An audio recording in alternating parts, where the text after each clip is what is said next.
ക്ഷമയുടെയും സ്നേഹത്തിന്റെയും പ്രചോദനം. പ്രൊഫസർ മംഗള കപൂർ, പത്മശ്രീ ജേതാവ് 2026. വിശുദ്ധ നഗരമായ വാരണാസിയിലെ ഒരു വ്യാപാര കുടുംബത്തിലാണ് മംഗള ജനിച്ചത്.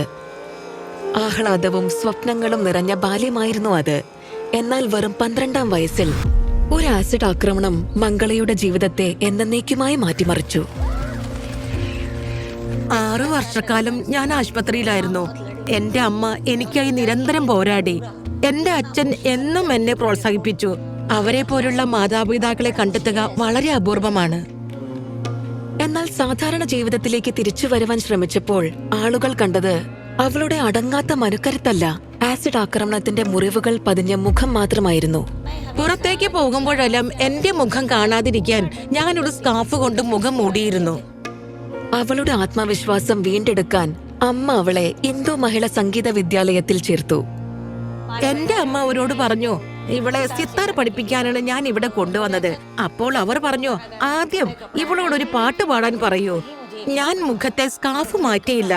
അപ്പോൾ അമ്മ എനിക്കൊരു അടി തന്നു. അതിനുശേഷം ഞാൻ ഒരു ഭജൻ ആലപിച്ചു.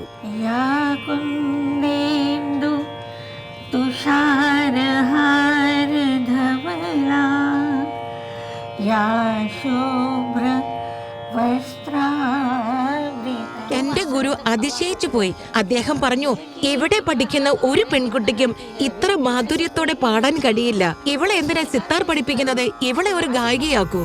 പ്രശസ്തമായ പ്രയാഗ് സംഗീത സമിതിയിൽ നിന്ന് സംഗീതത്തിൽ ഡിപ്ലോമ നേടിയ അവർ ജീവിതത്തിൽ സ്വയം പര്യാപ്തത നേടാനുള്ള യാത്ര തുടങ്ങി. അവർ കുട്ടികൾക്ക് സംഗീതം പഠിപ്പിക്കാൻ തുടങ്ങി. തുടർന്ന് വാരണാസി മ്യൂസിക് കോളേജിൽ സംഗീതത്തിൽ ബിരുദ പഠനത്തിനും ചേർന്നു.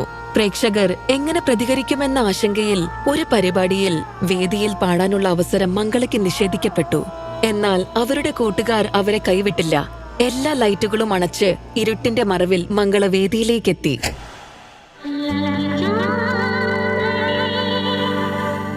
അവിടെ മുഴങ്ങിയത് അവളുടെ ശബ്ദമായിരുന്നു, മുഖമല്ല.